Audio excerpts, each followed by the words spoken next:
What day is that? 16. Oh, on the 16th at the Bloor Cinema is The Invisible War, Depleted Uranium and the Politics of Radiation. It sounds interesting to me. It's $7 for students, $10 for everybody else. Advance tickets are $5. And it's on at 7 o'clock, Thursday the 16th of November. So I'll leave the information right here. Yeah, seniors are 7, students are 7, everybody else is 10, but if you get them in advance, they're 5. So. Sorry, I forgot to mention something. If anybody here has HBO, I don't. November 2nd, I think it continues until tomorrow. Documentary, excellent. It's called Hacking Democracy. It's Hacking? about the voting system and how the machines are fixed. Okay. The next one, I heard about. I know it is. It isn't new.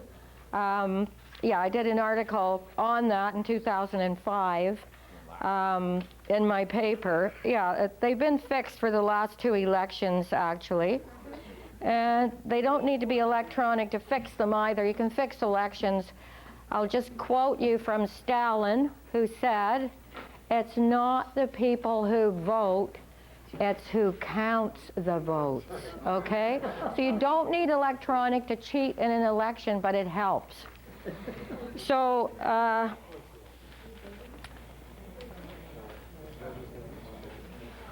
oh yes. So I went to Ottawa on, before we do the news, we'll just get over this. I was asked by a physics professor to come and speak. About Thanksgiving he phoned. And so I picked the time that I could do, and I went Wednesday. There were about 300 people there. I did it on the money, and a lot of them were students. And because money is about engineering, and of course it's not physics, but it's metaphysics. That's what money is. There were a lot of very bright kids, and I brought 10 samples of handouts from different Professor Hodson and Kummer and all those experts. And they were kind enough to Xerox 10 times 300 for me. And they paid my expenses, and I had some lovely dinners there. And I had a great time. Too bad I couldn't stay longer than one day, though. And I was driven there by a friend of mine who was in the class tonight. And I enjoyed it enormously. And these kids really caught on really quickly to what was going on. So I talked for an hour, and the rest I had to answer questions, which is fine. And somebody did film it. I'll be getting a copy of the film. And that was nice. So I hope maybe some more universities will ask me to speak. Other than that, no, I was not paid a fee, but they did pay all my expenses and, everything to get there and come back. So that was good. And they were very nice about it. Now I have to get my glasses out because this light is blinding.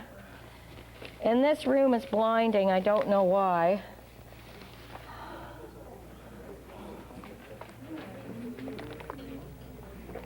And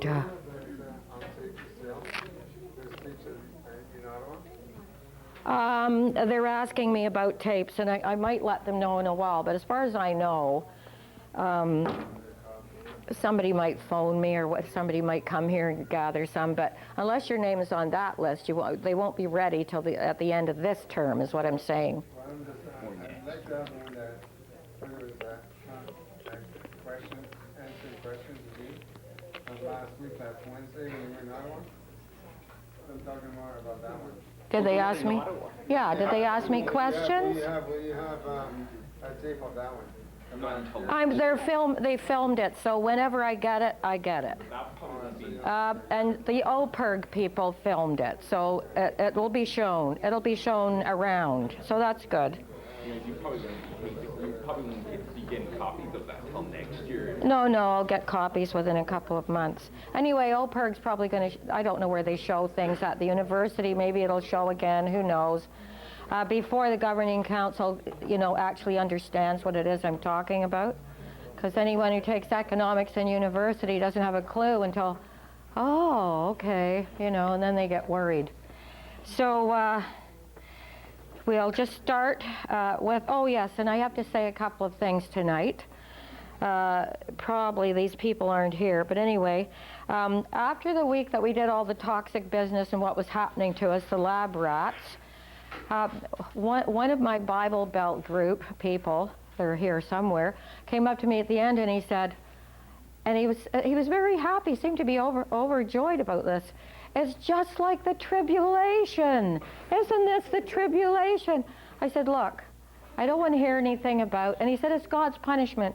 I said, no, we did it. We're responsible. Wakey, wakey. We have to stop it. Stop putting things off on God. Poor old God, he's to blame for everything. If it's good, God did it. If it's rotten, God did it. And poor old Saddam, he got convicted today finally, and the Sunnis, I guess, he's not a Shiite. Is he a Sunni? Anyway, he's a Sunni. They're all, praise God, please. Anyway, this guy said it's the tribulation. I said, no, it isn't, please. Go read some books. Then the next thing I heard from was Glenn when I was the next week saying there's no such thing as an antichrist. It's not a person. It never will be, never was. And then Glenn piped up and said, why don't you tell them that's just what you believe? And I said, because that's not just what I believe. You have to go read some books, you know. There's actual scholarly Bible scholars, many that you can read who will give you the facts. But unfortunately, and then he said, of course there's an Antichrist because millions of people believe there is. So you can't do anything with logic like that, okay? So anyway, yes, it would be nice if they didn't keep trying to proselytize and convert me. And they've been here, these people, for 4 years, and they still don't catch on. So in spite of all this information out there, they don't want to read anything that contradicts the belief. Now, I don't care what anyone believes. Believe whatever you need to believe that gets you through the night. Believe it. I'm into that. I'm fine with that.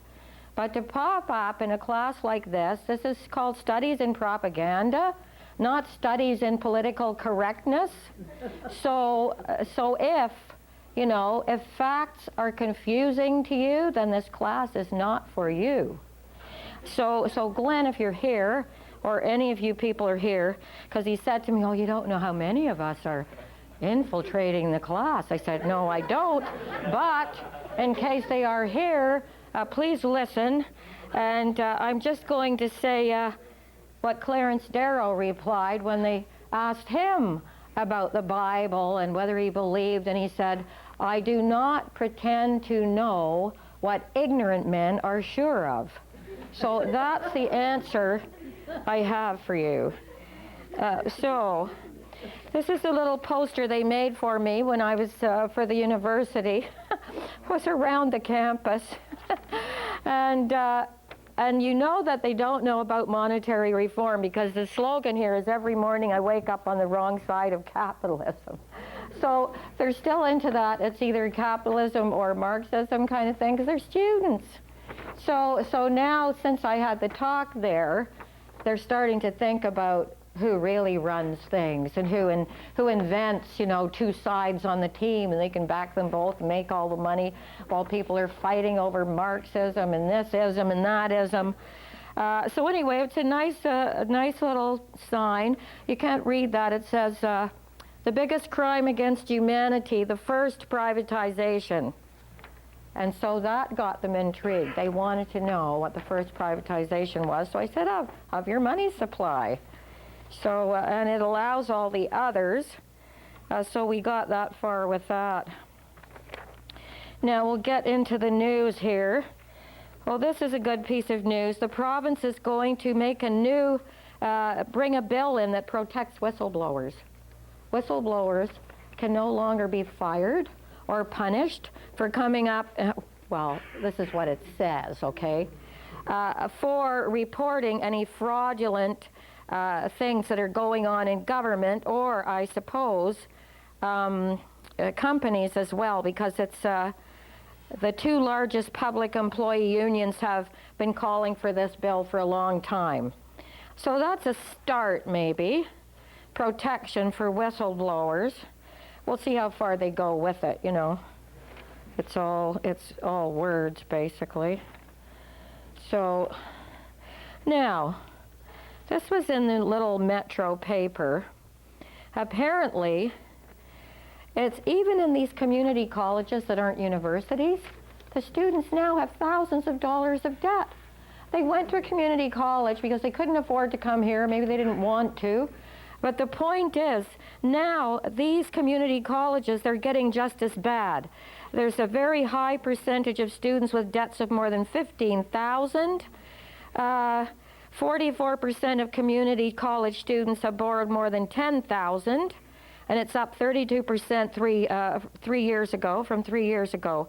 So it says here, now this is what they want. They need surplus labor for war. This level of financial burden may deter the very students who already enroll in college in lower numbers. Aboriginal youth, the disabled, and students whose parents did not go on past high school. Wait a minute. I think this is about money. Already they've set up a class thing here. And parents who didn't go beyond high school. What does that mean? So it's like Brave New World where you're already being channeled. Okay, you're going to be the drones. You'll be the elite here because you've got the money to go and fit in with the corpo world. And this is said by Tyler Charlebois, Director of Advocacy for Ontario's College Student Alliance. And then they say, why has debt gone up so much when Ontario has just come through a 2-year tuition freeze?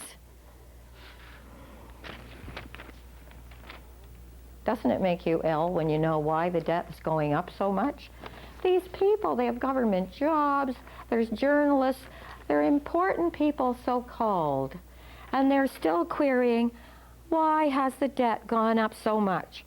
As I explained before, the deficit is inflated on purpose so that all these cuts can be made, so that there'll be more and more children who are out of luck for an education, so that they will be confined to the army in the promise of getting a paid education. So already they're quite now happy and pretending they don't know. He probably does know why the debt's gone up so much. They decided to bring it up. That's all. That's all that was. You inflate the deficit, you blame it on the debt, and you can cut and cut and cut and cut and cut. So the deficit's phony, the debt is phony. Our own government could create every penny of all the money we need, as they did for 41 years. Please remember, the health care, the war debt paid off because our own bank was issuing money itself so that it didn't have to pay a private banker just for printing and a bit of paper. Okay, it says $1 billion on here, whatever the bill says. The same amount of paper, whether it's a $1 bill, a $1,000 bill, and they print it, and then they tell our stupid government, crooked governments, okay, now you owe us interest on this money, this $1 billion we've just printed for you. But we could print it ourselves. Any government that can print bonds can print its own money. They're backed by the same thing. This is so disastrously stupid. Stupid. Purposely stupid. And now they're paying, these students are paying thousands of dollars. In Ireland recently, university education's free now in Ireland. I don't know how they did that, but they did. I haven't gone into the details of it.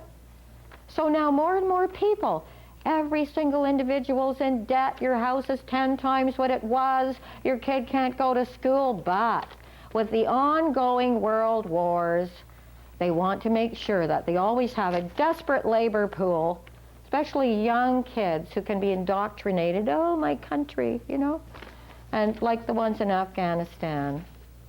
This is the most, it's horrendous. It's a crime against humanity. This whole debt system is how they get away with doing what they do. Because no one understands it. They can't point a finger at them. They can't give them a solution, even though the solution is in history, not in books, but the solution was there for people who remember. So now, the debt threat. So I've got here, and it's true, they have to keep a surplus of poor, uneducated people, mostly men, because they need a constant pool to go in those body bags. So they're dying for people like Wolfowitz, Pearl, what's the other guy? Rove, Karl Rove. And by the way, they put Bush out to dry now. He's hanging out to dry. And Pearl, the same ones who made him talk, the poor little puppet. The poor wee puppet, now he's out there just blowing in the wind. And all these same guys, Pearl, they're all saying, Pearl said, as a matter of fact, oh, if I had known back then what would have happened in Iraq, I would not have gone. Now, here's the second part of the sentence. I would only have gone to get those weapons of mass destruction. Pearl, unquote. So, it's just ludicrous. And they get away with it because nobody knows what the hell's going on. And the press isn't going to help them know. So Saddam faces the verdict now. And, I'm asking, what about the 600,000 Iraqis dead? What about all the Afghanis that are now working in amputee factories with their own legs gone, wooden legs on, making other wooden legs for the other 50,000 Afghanis who are without limbs? Oh, what? Only Saddam? The lies are still going on. Not that he was a good guy, he wasn't, but the truth is, the 300,000 mass graves came from the Iraq-Iran war. The war. He did not do that as a mass killing. The 300,000 graves were from the Iran-Iraq war when the United States, he was their buddy and pal, backed his war against Iraq all the way. Okay, that's the 300,000 graves. As for the gas that gassed the Kurds, that was Iranian gas from the same war. So they've got him now. He's going to be hanged for, 148? But it's not the numbers. It's that these other criminals who are still murdering every day, what the hypocrisy here. You're wading up to your knees in hypocrisy. No, he said he doesn't want to be hanged because, no, they'll do that.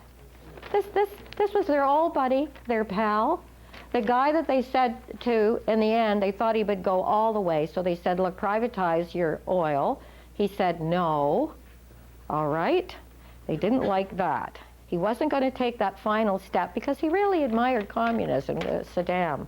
It was totally secular Iraq. There were no fundamentalists there. Women had jobs, careers. They could wear what they wanted. Education was free through university. Medicare, the health was free. Other people could come and use their health care. So he was not a nice guy, but, he was a dictator, but he still was not on the level of the massacres that are going on now. He was not. So they're going to hang him. Okay, so where's Milosevic, whatever? Where's Clinton, because he bombed Kosovo and all that. As soon as they found out about under the desk with Lewinsky, Kosovo was bombed, just to, get him out of that mess. Where is he? Where's Bush? Where's Wolfowitz? Where's Pearl? Where are these people? Where are these warmongers in the White House who sat little Bush boy on their knee? Well, why aren't they going to be hanged? I mean, the hypocrisy, it's beyond all comprehension. Nothing's going to happen to the murderers who murdered the most. Nothing. Marion, yeah? I just thought it's something kind of funny. Maybe they want to get rid of Saddam because he knows too much. Well, of course they do. What if they Here. still have to go for war crimes? That's right. That's right. Let me read this here, what I've written on top here. Reasons. 1, they like civil war. That means the Iraqis will all be killing each other. Then the Americans won't be getting so many body bags, so let's set it up so that they'll start killing each other, number 1. And I've got number 2, Saddam might spill the beans later on. Yes, he might. So they want him gone, the Timothy McVeigh thing. He would have remembered Sooner or later, his real memories would have surfaced, so he had to go. And Saddam, yes, he is a witness. He could have sat there, he probably already has, to somebody on a tape, every little detail of how the U.S. backed him in everything he did. Up until he said, I won't privatize it. Then he went into Kuwait, because Kuwait was slant drilling. They were drilling like this into Iraq and sucking out the oil. So that was another reason. And he told this April Glaspie, who was sent over there, he told her his plan, I'm going to go in there and reclaim Kuwait. Nudge, nudge, wink, wink. They didn't say a thing to him. He thought that was okay. Away he went. And he got the highway of hell. So now he's going to be hung out to dry. They're all innocent. This is the bad guy again. What crap, okay? But that's why they want him gone. Yeah, he will blab. He probably already has blabbed. It's probably already all on tape. And they'll probably blackmail each other with it over the years. Hey, listen, I have the tape of you were in this too, you know? That's all they do. Blackmail each other, get things on each other, you know, and that's how they manipulate their control. Then here's a little idiotic piece in the Sun, a Sunday. Warriors and peacekeepers. They're saying, our soldiers over there, it's good that they're warriors and peacekeepers. Okay, we see photographs of them giving cookies and stuff to the little Afghan kids. But the reason that the Doctors Without Borders had to leave was because of the army constantly playing two roles. So the little kid's getting ice cream or a cookie or something. Next day, his father's shot by the same guy in the army who gave him the biscuit yesterday. No, I'm sorry. So it's so confusing. That's why the NGOs are being shot at.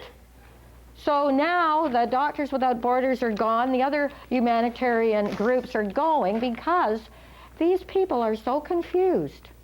And they're meant to be confused. This is why they're telling they're warriors and peacekeepers, so that all the humanitarian aid will leave, it won't come back, and we'll keep doing photo ops of some soldier giving a kid a biscuit or a cookie or a crust of bread or something, but we won't see the picture when somebody shoots the kid the next day. Oops, sorry, big mistake. So this is what they want. They want total confusion for the Afghan people.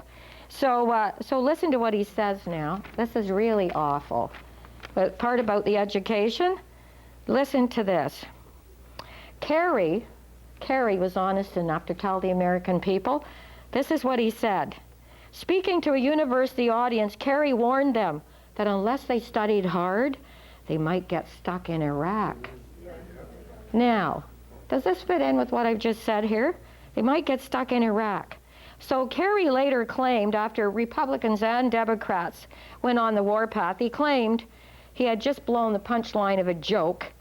He intended to tell that if the students didn't study, they would get us stuck in Iraq. Oh, bullshit, we know he didn't mean that. He's saying study or you'll be in Iraq. So then the Sun is talking about it. This is what they say. Now listen to this. We've all heard the argument that people only go into the military because they have no other real prospects. In a word, this is what they're saying here, it's preposterous.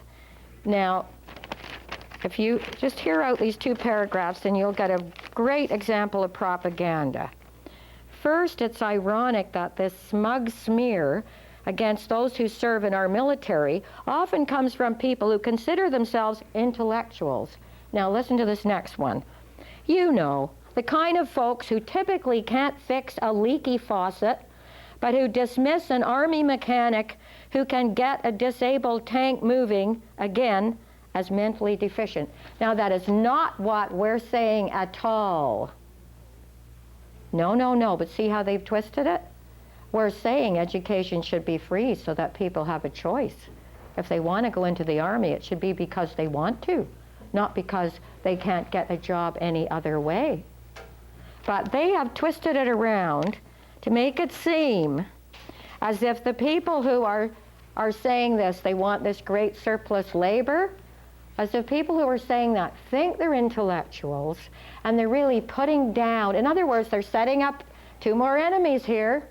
Anyone who reads this will think Any guy who's a plumber, this is engineering, electrician, whatever you're doing. Anyone of any intelligence, forget intellectual. Give me an intelligent truck driver any day. The point is, this is setting up two enemies here again. You intellectuals against you people that the intellectuals are insulting, saying that they're not smart enough because they do mechanical things. Well, so does an engineer, so does a mathematician. Nobody said that, but see what they've just done here? They keep doing more things like that. They're creating a wider gap. As long as you can keep dividing people, they're not going to get together and find out who the common enemy is. And these people work for their little corporate boy, every one of them. And that's who they're doing this propaganda for. They have to create groups that are constantly at each other so that they don't get together and say, wait a minute, who's benefiting from all this? Who's making the money? The big war weapons manufacturers, corporations, they're hauling it in now. Their stocks are way up. Yes, they are. The more people die, the higher their stocks are going to go. So these creeps now are setting up two more enemies. So, and all I've got here, I said, we're saying they're poor, not stupid, because there's no money for university that Cheney, Bush, and all that crowd deferred and deferred because they were in university. They could defer because they had the money to go to university, so they never, ever were in harm's way. And Cheney, when he found out, oh, the next rule was going to be you had to go in the army unless you were married, he got married. Then he heard, unless you had a child, she had a child. This is what they do. So they have the money to defer whatever they want to defer, but we do not. So, oh, and this is what they say at the end, that these soldiers want to defeat the Taliban and Al-Qaeda. That doesn't even exist. But as the beginning of bringing aid and comfort, if they defeat Al-Qaeda, that's the beginning to bring aid and comfort to the oppressed. Well, the oppressed are over there in the damn army, the same as the Afghans. And then here's a little article about the U.S. probe on Earth's secret war games.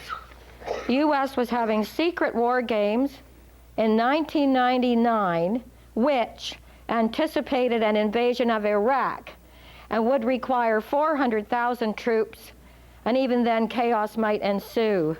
So, they planned this in 99. Here they're finally admitting it, 5 years after 9/11? They're finally admitting it's finally out in the paper now. It was all planned in 99, okay? So it says now there are now about 144,000 troops in Iraq. Hey, 144,000. I guess they'll just go up in the rapture, won't they, when it's over? Isn't that the amount? I think it is. So, and here's another blurb. Can we still trust the Harper conservatives? I've written there, what do you mean still? Oh, okay. That's all I have to say about that. And NATO is launching surprise attacks on the Taliban.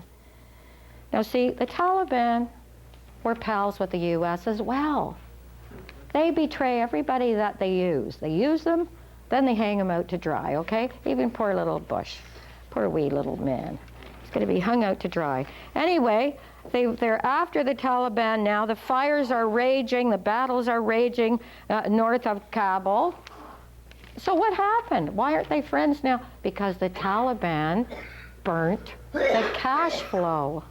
The cash flow that is used for black ops and the money, the heroin that goes to the urban centers in the U.S., the Taliban burnt it all. I bet everybody in the country was high for a week. Burnt all the opium. So now, that's why they became the enemy. That's the cash flow, that's the money, the FBI, CIA, ATF, all these initials, they all cash in on that. Because, why do they need a cash flow? Because there's hardly any cash in the banking system. It's all checkbook money. So whenever the banks can launder drug money, That's a windfall, and they do it all the time. So if there's no drugs and they've been burnt, no money for the black ops. So that's where the Taliban went right down to the bottom of the ladder in popularity. And of course, 14 countries in Saharan Africa have hardly any food. 35% of the population is chronically undernourished. Oh, I do recommend seeing a movie that just came out, Catch a Fire, with Tim Robbins and a new, he's a black actor, I forget his name. The film is about apartheid Africa in the 1980s. It's very good. It seems like a documentary almost, but it's a dramatization of a documentary. So if you can see it around, Catch a Fire, go and see it, because, and you will, it's so familiar. The first half hour that you're watching it, the checkpoints, all these things that are going on, exactly what is happening in Palestine. That's apartheid Africa in the 80s, the same things, Palestine, but it's an interesting film, but there's an analogy there. So here's a little metro. Bush is dangerous. There was a poll taken, he's dangerous, and the Canadians said Bush is more dangerous to world peace than the Iranian president Ahmadinejad, who's always threatening Israel, or Hezbollah leader Hassan Nasrallah. So he's even beyond them, he's dangerous. However, Bush is just a little mouthpiece. It doesn't matter who they get after Bush. They will still be sitting on the knee of the same guys, okay? So this was done in Canada for the Star and Montreal's La Presse. So if he gets in this time, I'll be amazed. I mean, whoever gets in, it will make no difference. And Kerry may not after what he just said. So they polled people in Britain, Israel, and Mexico. Most dangerous, okay. No, he's just a little puppet. Poor wee puppet. So now here's another guy, because we're going to be going into this social credit tonight. And I'll explain it to you. There's an article here by a guy. He wrote this, and then he became a governor of the Federal Reserve. The things this guy says are just a hoot. He says, the next great globalization, financial systems are fixed. I told you, all these agreements, all these NAFTA, all of those, they're all financial agreements. They have nothing to do with trade. We've had trade for thousands of years without NAFTA. We all know that.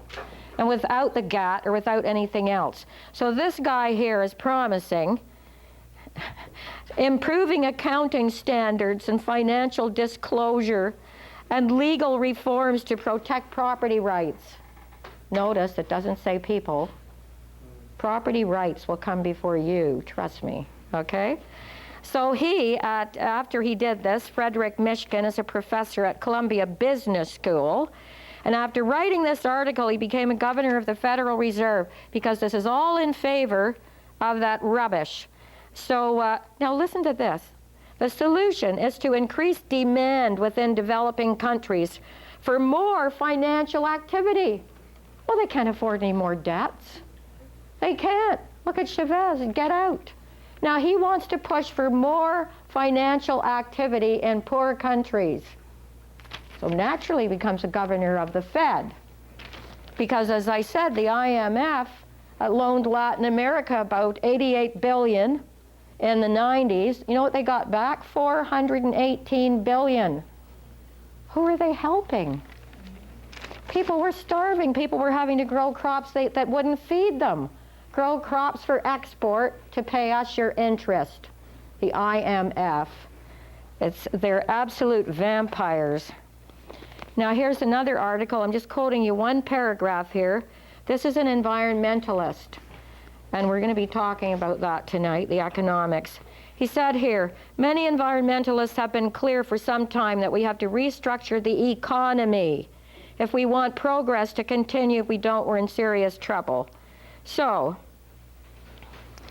and China's becoming they are the biggest consumer now. Listen to this. China is now, consumption of meat is nearly double that of the U.S., and their steel consumption, 258 million tons a year. China is in the middle of an industrial revolution. People in China have to wear masks to go out. They have got factories, incinerators, smelters. It's horrendous. It's like when England had its Industrial Revolution and little kids of 3 and 4 were working in the factories until they died. It's worse than that in China now. Well, for one, they're selling organs of people that are dissidents. They sell those. That's big money. China has gone from communism to corporatism just like that, flip-flip. No problem, because they're both the same thing. Corporatism is the totalitarian, corporate totalitarian, and the other one, communism, is state totalitarian. So they're both the same. So it was very easy for China to go from communism, Mao Zedong and all this, straight over to corporatism, which is another form of totalitarianism. It's the same. They didn't even have to change the titles on the office doors. They just flipped like that. They're both the same. There's no difference. So, and finally here, here's another article about Canada's debt. And somebody was talking for Afghanistan, one of their own people. Now listen to this, if you ever heard anything. These people don't know. This Afghani woman who's head of a large group said, ultimately the Afghan people know best how to rebuild their country. So they want the Americans gone. They don't need any expertise. They don't need our expertise. They don't need our advice, but they need money. Well, create your own, for God's sake. You want money? So this is another article by another so-called authority expert. They don't need anything from the U.S. but money. Then create your own. Pay it out. Let your people build your country. Do what the Isle of Guernsey did. Do what Chavez is doing now. What is this? We don't need anything from you but your money. Well, I don't want any Federal Reserve money. Why do I want that?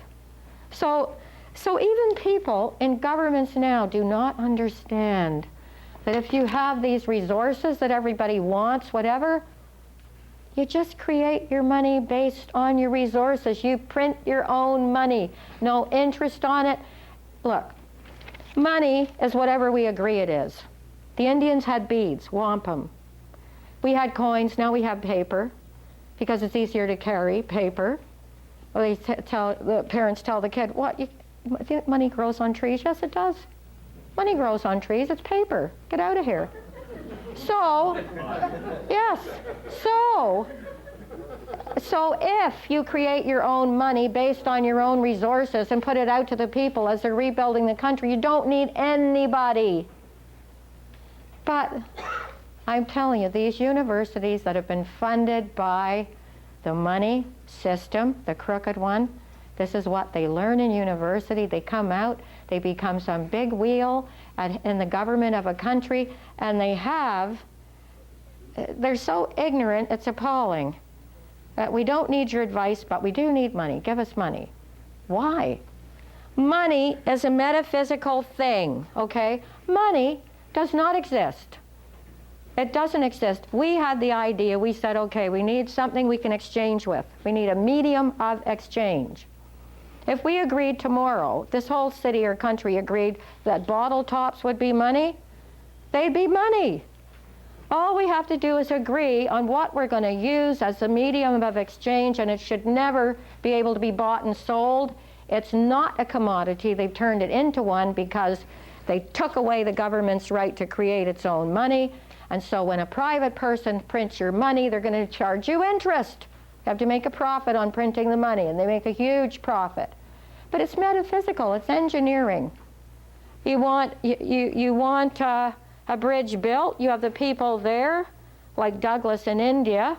All the materials were there. All the workers were there. He said, okay, let's start. We'll build the bridge. He was a big engineer for the Crown. He was famous. His wife was an engineer as well. And they said, no, we can't build a bridge. Why? No money. So right away, being an engineer and a Cambridge honors mathematician, he thought, how stupid. How stupid to prevent us from building what we need because we don't have a medium of exchange. And so that's when he started writing his books. He's not related to the Douglas who started up the health care, Tommy. He was a Scotsman, he was an engineer, all the big projects in London and England, he did all those. So this is what he thought was so stupid. Oh, listen, I've saved this one thing just as a note of lightness in the newspaper clippings. This little section where adopt a pet, they have 2 cats, and then they have this Rottweiler named Howard.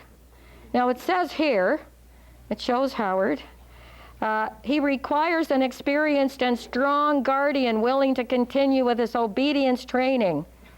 Howard would really appreciate a home with no children, since he can be very possessive of his belongings. Did Howard come with his luggage, a suitcase, what? His belongings. Okay, so it's warning you right there. He's very possessive of his belongings. And look out if he sees something of yours that he wants as his belongings. But anyway, I don't think I would adopt this guy, this Howard. I wouldn't be adopting him. Now, before we start, I'm just going to read you something that will show you. Okay.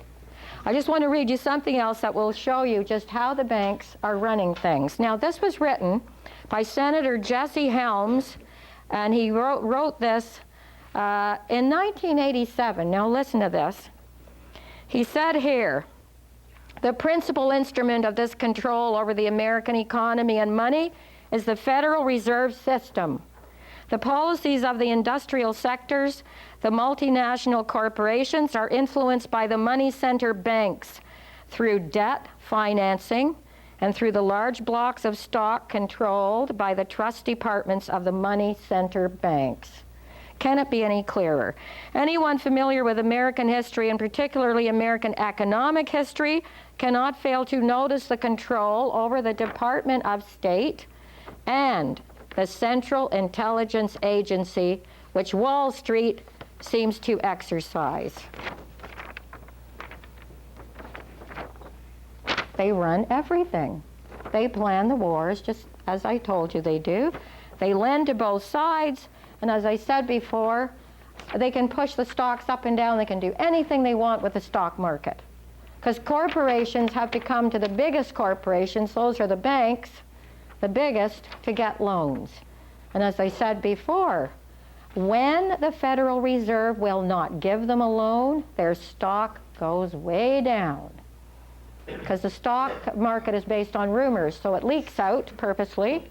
They were refused a loan. Their stock goes way down. When it goes down, the Federal Reserve agents buy it up. A couple of weeks, maybe a couple of months later, they say to the same corporation, okay, we'll give you the loan now. Their stock goes up again. The Federal Reserve agents sell the stock, make another windfall.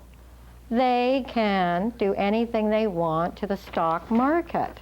So anyone who thinks, without being an insider, that they can get into the stock market and make a killing, please. Okay? So this is what he said back then. So, so Frum put Bush down too. Frum, who was fired for inventing the phrase, the axis of evil. Frum, who owns half this university, who owns buildings on Spadina. I forget his mother's first name now, but anyway, there was 2 of them, him and Barbara. Anyway, I was at a reception where he was a few years ago at this university here. I asked him a couple of questions, you know, like this, and he looked at me and he said, "You are becoming obnoxious." And I said, that was my plan. Anyway, so he's now putting Bush down because he hates Bush anyway. Fired him for inventing that phrase that got everyone upset. So, one more thing before we get right into the money parts. There's a wonderful film on called Conviction, Friday, November 10th at 7 at the Bloor Street United Church, 300 Bloor Street West. And it's about these nuns, 3 Dominican nuns convicted and sentenced to the federal prison for their nonviolent protest at a Minuteman missile site in North Colorado. It's about 48 minutes long, and it would and there's a talk by Matthew Behrens after, but these 3 nuns, yeah, imprisoned just for a peaceful demonstration at a missile site. So I'm going to put it, I'll just set it here. It's November the 10th, Friday at 7. Bloor Street United Church. And What means the intersection? I don't know. I think it's Huron Street and Bloor. I think it's about Huron Street and Bloor, yes. So, no, I don't think it's that far over, not Bloor Street United. I think it's 300 Bloor Street. Yeah, 300 Bloor Street. Now, okay, we're going to start out with a few statements. I've got a decent chalk this time. Can I wipe? Oh, well, I'll use this board. Never mind. We'll start out with a few statements now. Are these yours? What the banks have now is called a monopoly of credit. A monopoly. They have a monopoly over credit. You have to go to them for everything, okay? Now, a monopoly of credit will start all the other monopolies. In other words, cartels. The Monopoly of Credit was a book written by Major Douglas in the 30s. And he wrote it after he was in India doing this huge project. And he's written 7 or 8 books, and I have a lot of his essays from back then at the universities. By 1932, in the Congress, the bill, the Goldsboro Bill, was about what I call environmental economics. It was Douglas's economics. And it passed in the Congress by about 248 to 60. The Senate would not let it through because the Federal Reserve fought it all the way. And so it didn't go to the Senate, didn't go through the Senate, but Congress passed it overwhelmingly. And the first thing they had on there was money issued by Congress. The Federal Reserve was going to stop that. That was the first one. He said he had a formula.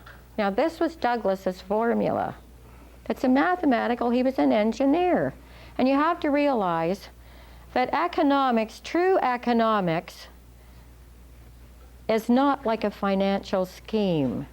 If you have a financial scheme, you can engineer that scheme around any philosophy you want. Our financial scheme, so-called economy in this country now, in most countries, is a fascist scheme. It's a scheme where a debt is created to imprison everybody. Everybody is in debt. And every time they make a loan with a bank, they have to pay interest. Their government has to pay interest. And that debt is created. People, the best slave is the one who thinks he's free. If you wanted to go to the south of France this winter, could you go? No. If you wanted to buy a house next year, could you? Maybe not. It all depends on this. And they know that. So this is just a form of slavery where everyone is a slave. Not just the black people before they were liberated or they got their freedom, but everybody now is a slave. They are imprisoned by the money system. So, one of these myths is that wages distribute money. Wages distribute money. If you don't work, then you don't deserve to live. No, but wages do not distribute money at all. You have to have other programs to distribute money. And why don't they? This is why it doesn't make sense. The more technology we have, the more freedom we're supposed to have from that technology. In fact, the more technology we have, the less we need labor, the less we need man's physical labor. So if technology means less labor, how the hell are we going to distribute money through jobs per se? We don't. We can't. Jobs, like jobs, the proper job, 15% of the so-called economy comes from jobs. 15% only. You cannot distribute wages, money enough to live on through jobs because technology is decreasing the amount of labor we need year after year, and so it should. So why the hell now, instead of one job and mom home and all that, people have got grannies out flipping burgers, the kid in the family's got 2 jobs, somebody else has 3. Why, when we have all this technology that's supposed to free us so that we have time to figure out why we're here, where we're going, what do we think, what are we? We don't have any time to do anything because they're too busy looking for a job, doing a job, worrying about a job or 2 or 3 jobs. Why should this be happening? Why can't we take advantage of all this modern technology? We should be philosophizing, standing in the square, reading, having time to discuss life with people, living. But what are we doing? They're in cars, they're racing home so they can sit in front of the boob tube. No emergency, they just want to get home in time for that show. People are living vicariously. That's why the television keeps everybody sedated. Why do you need all this and need all the propaganda and need people always distracted from this? I look at that picture of that guy in the convertible and the bosomy blonde. Oh, that's me. You know, you live vicariously for 2 or 3 hours, and then the poor guy goes to bed, gets up, does it all over again the next day, paying off his car, paying off his house, loans with the bank, whatever. If he doesn't pay the taxes, they take his house. So everything comes under this monopoly of credit. The banks have the monopoly of credit, okay? Even they lend to the government, and then 45 billion every year goes out. And the banks love lending to governments because when they lend to governments, they're always going to get their interest because the people are taxed. Do you know how much income tax we'd have if we created our own money, if the government just printed our own money without giving it to these guys? Our dollar would be worth at least another 50 cents, maybe worth another $1. We'd be able to have homes when we wanted them. Everybody would be working because all we have to do is do the numbers. If we need 1,000 houses, okay, we've got guys that will build them. They don't want to be on welfare. They don't want to be sitting home. They would have jobs. If we cleaned up the environment that this is destroying, we would have more jobs just cleaning up the mess we've already made. So it's not true. Wages do not distribute money. We need a dividend. And that's what Douglas said. And in one of your papers here, look, this was in the Star a few years ago. Canada needs a citizen income plan. This is all about dividends, not about welfare. You could do away with welfare, all those plans, if people had a dividend. So that was another idea of Douglas. We have a dividend.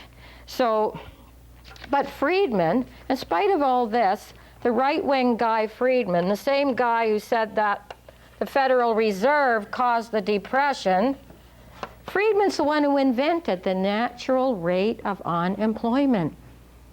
That's another so-called mathematical little epigram he's got in here. The same guy, see, they're so crooked that they contradict themselves all the time. First of all, he says the Federal Reserve caused the Depression.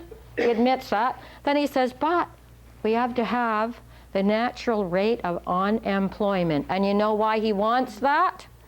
Another large pool of unemployed people. And what does that do? It keeps wages down. Down. You need a large group of unemployed people so that when someone comes for a raise, you say, wait a minute, look at all those people out there just waiting for your job. He's going to shut up right away. So you need a large pool of unemployed. See, this is a fascist scheme that keeps the wages down. Also, you have a pool for the army. Okay? At all times. And that's Friedman. That's right-wing economics. That's fascist economics. I just call it a financial plan. That's all it is, a scheme. So Douglas said no. And it is engineering. It absolutely is. Money is the best idea people ever had. Money is not evil. Greed is evil. Money is what we need to build a civilization, a complex one. You can't keep trading turnips for shoes and books for... You can't do that and have a complex civilization. You must. Even the natives had the wampum. They knew they needed a medium of exchange. It should never have been turned into a commodity, but when the banks took it over, printing of the money, that was the first privatization. And where does that word come from? Okay, it comes from privateer. A privateer, say in the days of the Spanish Main when Britain and Spain were fighting all the time, they had privateers. They had pirate ships that belonged to the Queen, the British one. They would meet each other on the Spanish Main or wherever, and when you saw the Skull and Bones flag, you knew you were going to be boarded, all your stuff was going to be stolen, you might be lucky not to be thrown to the bottom of the ocean. So a privateer was a thief and a murderer. That was a privateer. When you saw that ship coming, oh my God, it's a privateer. Get below decks, get out the guns, whatever. Your ship would be sunk after, or it would be taken over or sunk after everything was taken off it. So that's where privatization comes from. What flag did they use? The Skull and Bones. All right? And today, the big corporations, this is exactly what they do.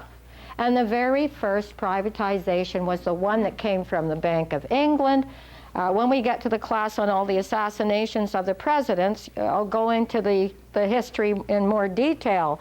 But basically, this is what globalization is.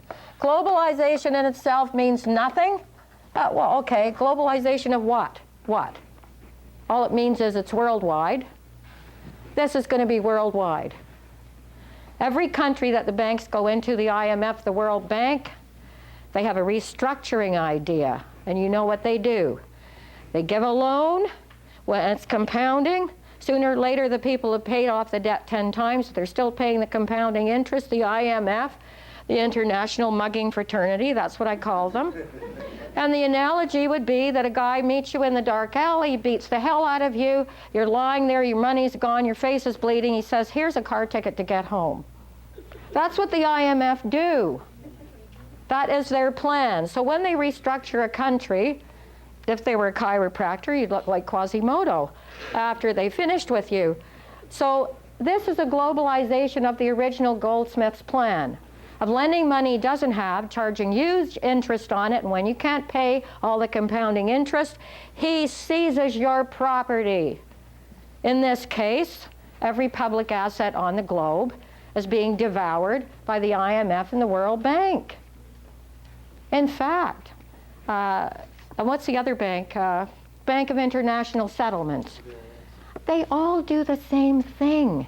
They all lend what they don't have.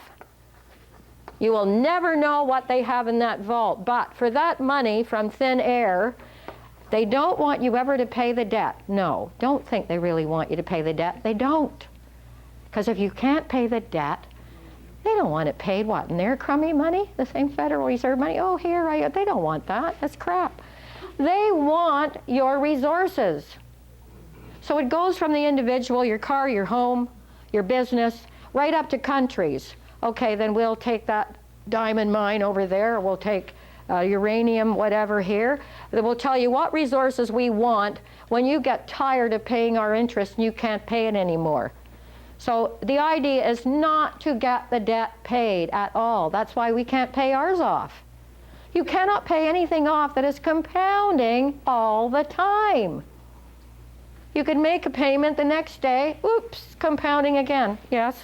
Wasn't it 6 months ago or 3 months ago or something, they all wrote off all these bad loans? A few months ago or something? They said something about doing that for Africa, the Bono, all these naive people. No. Even if they said, okay, as of today, we'll cancel this, that, and the other, they never end the loan, okay? They cancel the debt for then. Next day, starts compounding again, okay? So that's what happens there. Now, when they lend a country something, guess where the money really goes? Even the money they lend, it goes to the banks in the country. It doesn't go to the people who want to build or need farms and this and that. When that money is lent by the IMF, it's lent to other, it just goes into other banks in that same country. It doesn't even get to the people. And it's used up in the bureaucracy, so that's what happens there all the time. So Douglas, even before this, Douglas, even when he looked at America, he said, this is terrible. Because people own nothing, they're in debt all the time. Before the Federal Reserve came in, people owned their own farms, the factories, people were doing well. They were working, at least getting paid in real money. Federal Reserve came in, every dollar that's churned out has interest on it. Every dollar. So the more you produce, the more in debt you go. The more factories that were producing in America, the more they owed the banks. Because the very money had interest, everything had interest on it. So Douglas said, this is insane. He was the engineer, he was the mathematician. And he said, one of his ideas, and it works, he said, say that your salary, we'll call it A, and then B is a dividend that you will need. Why? Because salaries, you don't get enough money to pay for everything you want to buy because your salary does not include the interest on whatever it is, all the overheads and all of that. Your salary won't pay that. It's not big enough. So he said people need a dividend. A dividend to fill the gap between their salaries and what they're paying for the goods, for the products. And he called that the A and B formula. He said, you cannot buy goods with just your wages. You need some kind of a dividend to fill that gap there. And he said if you raise the wages, it doesn't do any good because if you raise wages, the cost of the product goes up. That's all that it does there. So bringing up wages doesn't really help. So he said you've got to have that formula. You've got to have A and B can only buy, so people have to have a dividend. And that article says that there. Now, the economics he talked about, I'll go back to the first step again. First step, you have money created by your own country. This is step 1. 2, all welfare and those kind of allowances are replaced by a dividend. So, and that's because wages will not buy what you need. Just wages will not buy it. You've figured it out already. You know it won't. So what do people do now? They use their credit cards to fill in the gap. Pretty soon, interest on the credit cards, which also goes to the banks, pretty soon they're in so deep, they don't know what the hell they're going to do. So he said, first of all, money issued by Congress or our government at no interest. All welfare replaced by a dividend. And he said everybody will get it unless they make 4 times the amount of what you should make a month. So basically everybody, unless you're wealthy, you'll get the dividend. That was his second step.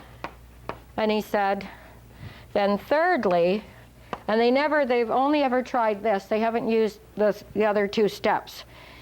This is what happens. The third step is very important. It's a formula.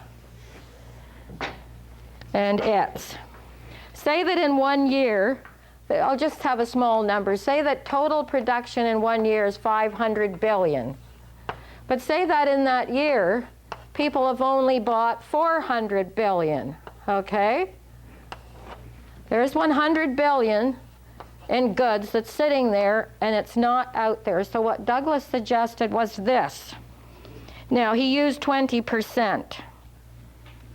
He said, for that 100 billion in goods that's out there, what you would do is you would tell the retailer, not the factory guy, retailer at point of sale.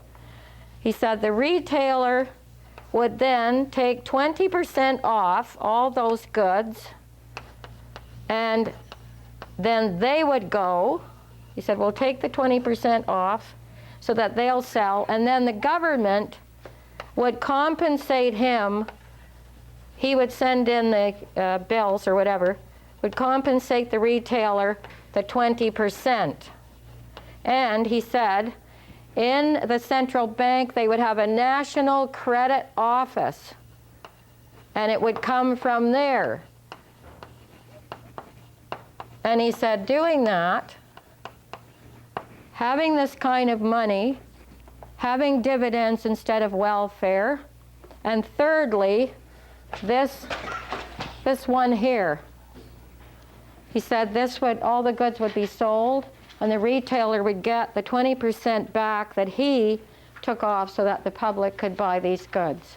So that was what is called a compensated discount. That was the third part of his plan. So with that, he said with that formula, taxes would be, well, 2/3 of our taxes now go to pay interest, so they'd at least be 1/3, at least lower than 1/3, but that was his math that we would do. And of course it would save a lot of that paperwork, and the money is issued by Congress or the Bank of Canada. For us would be the Bank of Canada at no interest. And this is his formula. He said you have to use all three. If you use all three, and he went on the radio, he talked all around the world between the 20s and 30s. In 1932, everybody in North America and England, all over, I have all his essays. They worked it out mathematically. They knew it would work. It went to Congress in 32. After about 10 years, he was constantly on the radio talking about this, how to do it. And the Federal Reserve spent $23 million in 1932 to keep him off the air. He was never on the radio again. And everybody in those days knew exactly what had happened to them. And they knew that his plan, his formula would work. So when they voted in 1932 on the Goldsboro Bill, it was called, and it was basically the first one, they didn't go into this formula, but it would have been a start. And 248 to 60, Congress passed it. Didn't ever get to the Senate. The Federal Reserve scotched it right there. And even the communists, the Russians, after the revolution, after Douglas came along, they said, oh, we're not worried about the capitalists, the U.S., we're worried about this social credit idea. So what they did was, out in the West, in Canada, Eberhard, a religious guy took it over. Douglas was sick, heart sick. And they called the party the Social Credit Party. Douglas was sick. He said, this is an idea that goes beyond politics. It's not supposed to be a political party. All political parties, I want to start doing this. And he was just heartsick when they called their party the Social Credit Party. And they really didn't even introduce the formula. They did other things, but not the whole formula. So, and then, of course, because Eberhard was a religious type, they said that it was involved with anti-Semite people, and I talked to somebody about it a few years ago in Quebec, and she's very high up in politics, and she said, oh yes, that Bank of Canada movement over in the West, that anti-Semitic, I was just floored. They've kept people so ignorant, it's appalling. Anyway, it didn't get through the Senate, and then they took all that money, got them off the air, and then they decided this is too dangerous. We're never going to have this in the schools. Now, there's still an institute in Australia, a social credit institute. I've got 5 or 6 of Douglas's books from way back then, and essays. And everything he said absolutely worked. He just looked at the mathematics of it. He said, why in God's name can I not build the bridge when I've got all the men, I've got all the materials, and they're saying we don't have money? You see, it's a bottleneck. Money is a metaphysical idea. We could build everything we want tomorrow, and we could put the numbers out after. It's numbers. It's mathematics, it's physics. I think that's why this guy, he said, I'm a physics professor, so I understand what you're saying.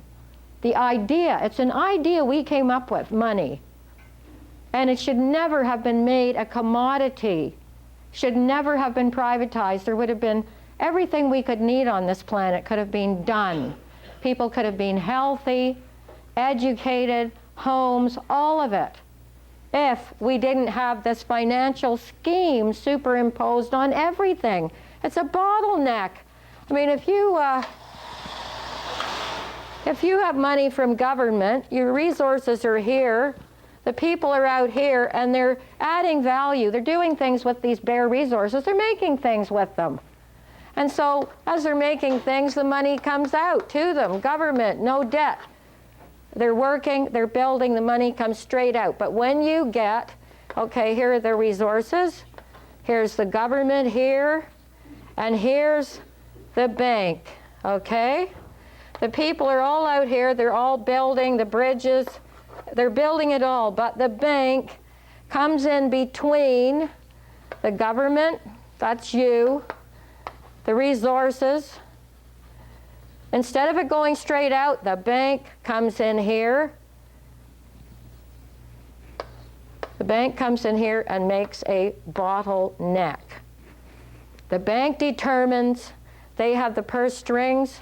Okay, if they pull them in a little bit like this, they'll cause a recession.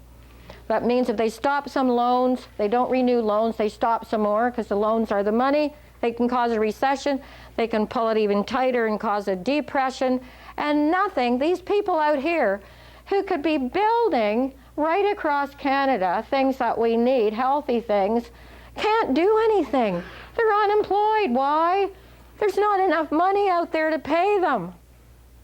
Now that's the bottleneck. This is what's happening to our money. It should be just coming straight out like this with no interest on it. That's economics over here. Ecological. Economics means you're saving. This would save the environment. Yes, it would. If there was no interest on the money coming out, we would not be driven to keep producing. Just keep producing. We don't care, just have a big GDP.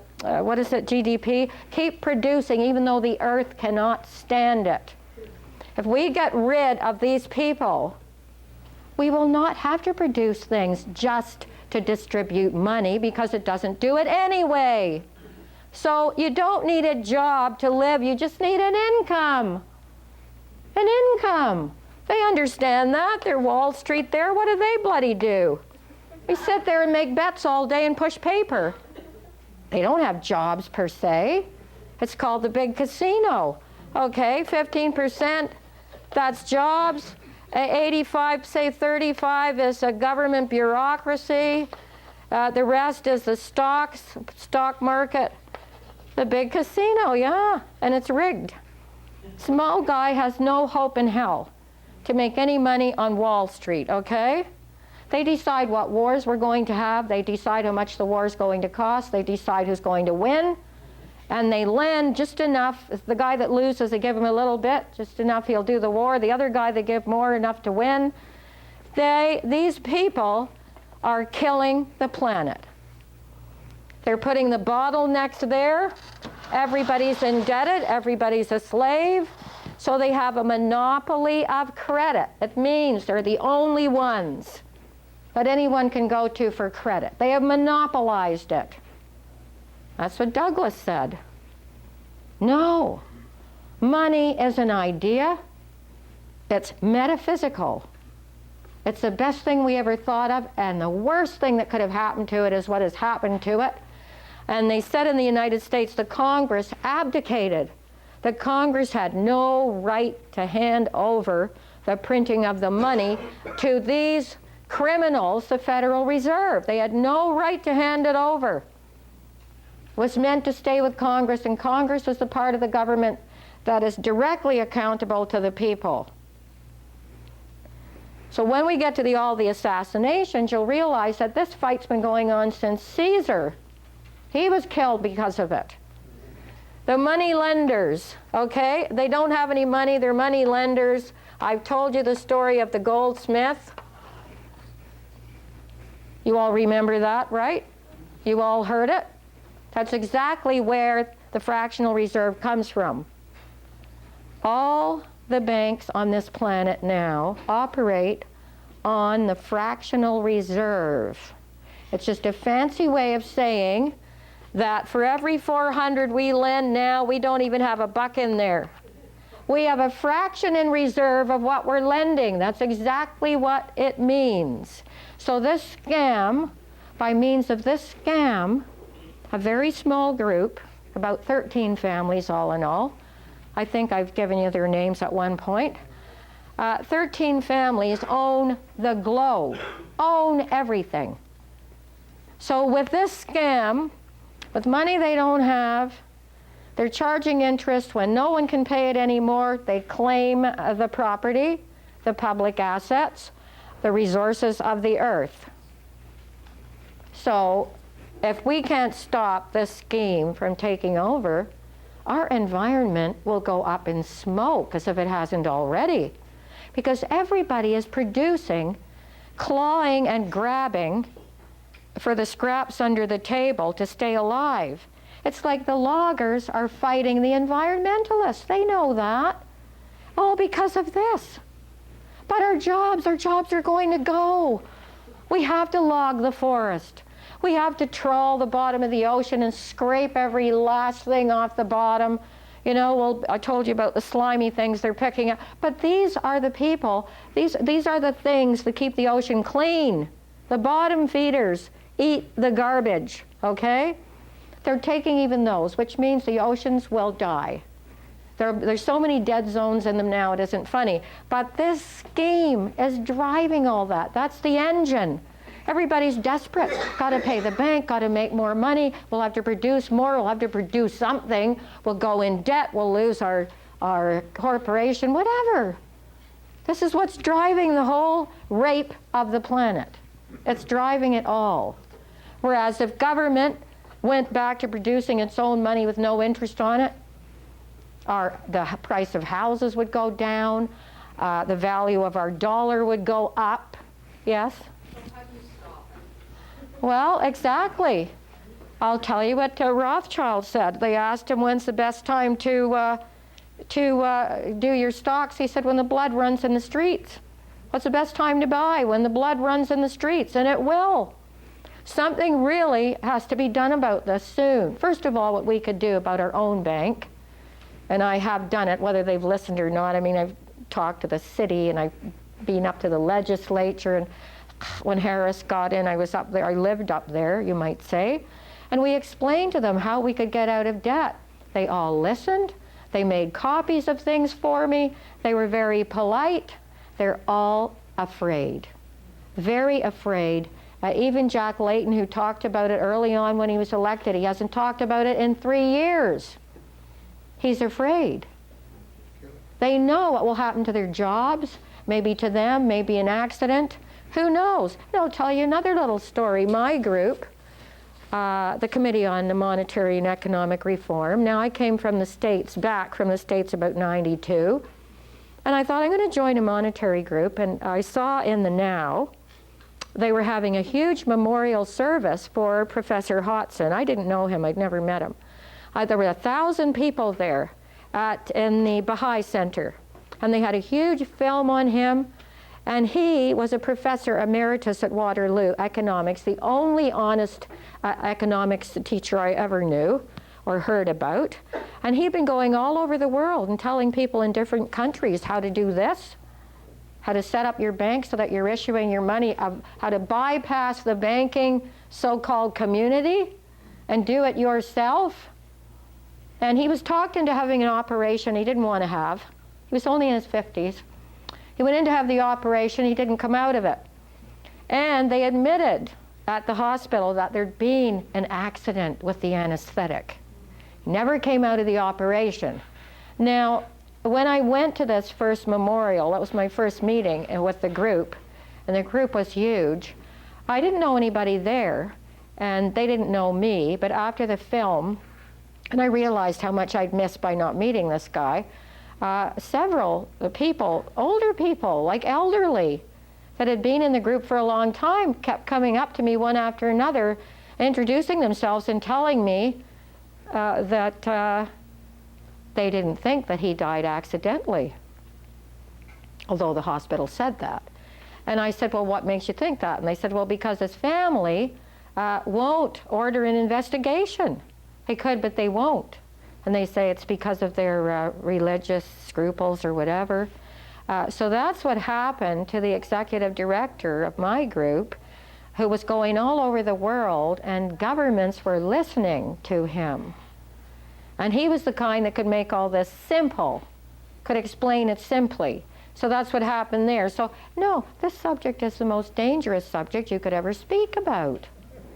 If you, I've had people with degrees in economy in this class, and I say, well, of course you know how money's created. No. Doesn't the government do it? No, they should, but they don't. I mean, intuitively they think they should, but it doesn't, no. So Douglas thought as an engineer that this was just so stupid, not being able to actually build bridges and hospitals because there wasn't any medium of exchange that you could use. So right away as an engineer, he knew something was dreadfully wrong. So I'll go through it once more. You have to know how money's created to be able to talk to these people. That's the only way you'll shut them up. This is how it's created. Now, when Mackenzie King came in, I think it was 35, he got elected on a promise. He said, if I'm elected, all the money created in the Bank of Canada will be created at no interest. It'll just come out to you. It'll be new money. We're talking about new money now, not money that's being used. You should never put interest on new money. That's a crime because it has not performed a service. That's why. Okay? So he got in, he got elected on that promise. When he got in, he brought that amount down to 50%. Once he was elected, he said, no, we'll just give the Bank of Canada 50% money creation at no interest, and the other 50% we'll give to the private banks. Why did he do that? Because he was pals with Rockefeller. And when Rockefeller had all those men massacred at the mine, Mackenzie King actually went to court as a character witness as to what a wonderful man Rockefeller was. So Rockefeller, being a little smarter than King, knew that if you don't have 100%, if you don't give the government 100% money creation and leave the banks out of it, after a while it'll be like us. Our bank now only produces 2% interest-free money, okay? All the rest is at interest. 98% now is at interest. That's what's happened to us.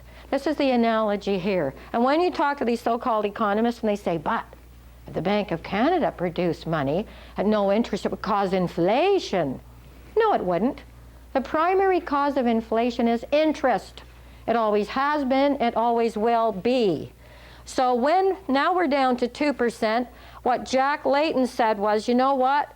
We're now going to put that other 48% back into the Bank of Canada. We're going to go back gradually to having 50% money again at least. And that would cut down the $45 billion that comes out of our taxes every year to pay interest to the bank that we don't need. To create our money, our government could print it themselves. Absolutely. It prints bonds. So, this is what's happened after Douglas's plan did not get in. But if we don't start using environmental economics, we're all doomed. They're doomed, we're doomed. Because that's the engine that is driving all of this. And nobody ever talks about it. How many times you watch the news? Oh, I have to make more cuts. Why? We have to bring down the deficit. We have to pay down the debt. They won't say pay off. They can't do it. They know it, okay? So the propaganda, when you control all the money of a country, you control the politics, you control the media, and the education, and they all do what they're told. So the banks, yes, they fund this school, they're funding other universities, they're funding hospitals, because they have trillions, trillions. They're not just making billions, they own the earth. But like you say, it's all a myth, this money. It's not really. Well, the debt's a myth. Nowhere, right? The debt's a myth, but the things they're taking from you are not a myth. They're taking your resources with this flim-flam game. Yes? I just wanted to ask you if I remember correctly, you said yesterday that with all of this, if the banks were to only lend what they actually had in there, they could still Yes. actually function. So Oh, yes, the banks would still make billions, okay? they lend what they have. That's right. They would still make billions. So, if they had to have 100% reserve, okay, that's called 100% reserve. It means the bank can only lend what it actually has. We've got it all in the safe, now we're going to lend. They'd still make billions of dollars, but they wouldn't own the earth, and they wouldn't be able to tell governments what to do. They wouldn't be able to say who's going to get elected. They wouldn't be able to cause wars.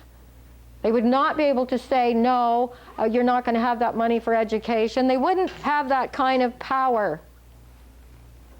But they do now. So the only way is to learn a lot of the monetary reform, confront them with it.